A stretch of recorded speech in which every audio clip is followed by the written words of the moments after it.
Adam Giles' short fiction has been nominated for the National Magazine Awards and the Best of the Net anthology. His story Corduroy won the University of Toronto Magazine Short Story Contest in 2013. His work has also appeared in Riddle Fence, a journal of arts and culture, the Danforth Review, and other journals. Adam's stories have been long listed and named runner-up in Sarah Selecki's Little Bird Writing Contest, Prism International's Fiction Contest, the House of Anansi Broken Social Scene Story Contest, and the Penguin Random House of Canada Student Award for Fiction, and now, of course, honorable mention in the Humber Literary Review's annual fiction contest. So, please welcome Adam Giles.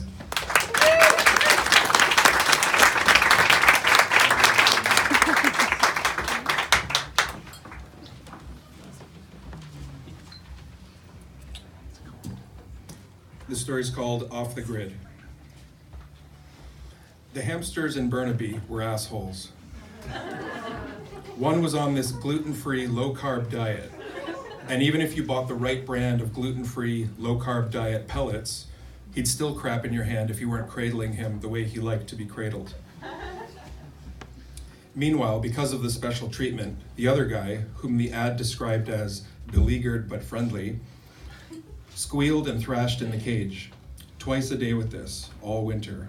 But it was a rent-free place out west. It was a start.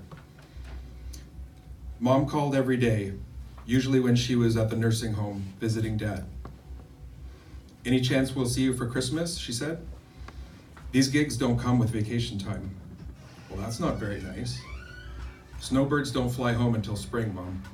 "Snowbirds? It hasn't even snowed yet." "That's climate change for you." She put Dad on the phone, and I told him about my hamsters, the high maintenance one and the angry one. "Rodents," he said. "I'm on my deathbed, and this is what you're doing with your time?" Dad had been on his deathbed for 9 years. The stroke paralyzed his whole left side, and while the doctor said, with hope, hard work, and time, there was a chance of recovery, Dad was a pessimist, so hope and hard work were out, which left only time. The high-maintenance hamster crapped in the angry one's bed, and I told Dad I had to go. "You remember when you were a kid," Dad said, "when you'd ask me what I wanted for Christmas, and I could never think of anything?" "Yeah, I just thought of something." "Okay." "A pillow over my face." The angry hamster took note of the crap in his bed, looked at me, and started into some lunges and shoulder stretches, prepping for another squealing, thrashing episode. In Surrey, it was low-chirp budgies. These were normal budgies, genetically modified to chirp a little less, for rich folks. These particular rich folks were the Smugs, 30-something department store catalog models who spent half the year in Montreal, modeling. The guy next door, Steve, lived in an eco-home. Solar, geothermal, rainwater harvesting, the works. A net zero footprint. Which was great, except that it reminded me of what I left behind in Toronto.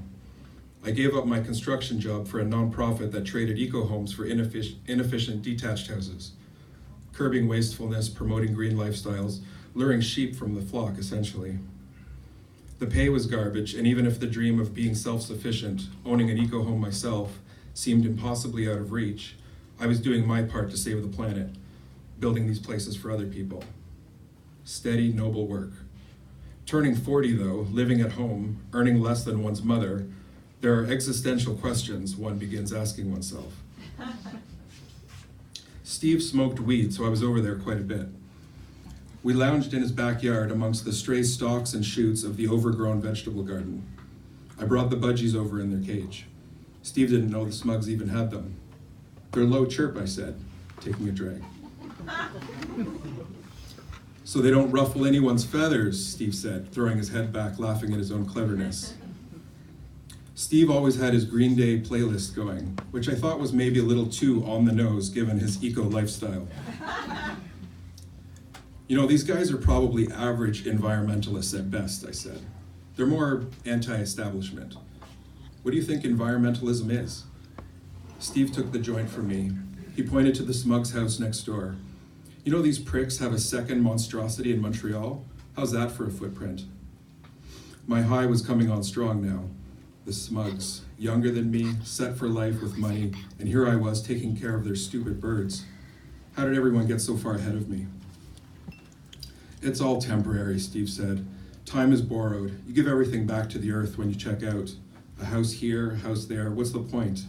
People gotta feel important. I closed my eyes, felt myself drifting. You know, these budgies really are pretty quiet, Steve said. It's nice.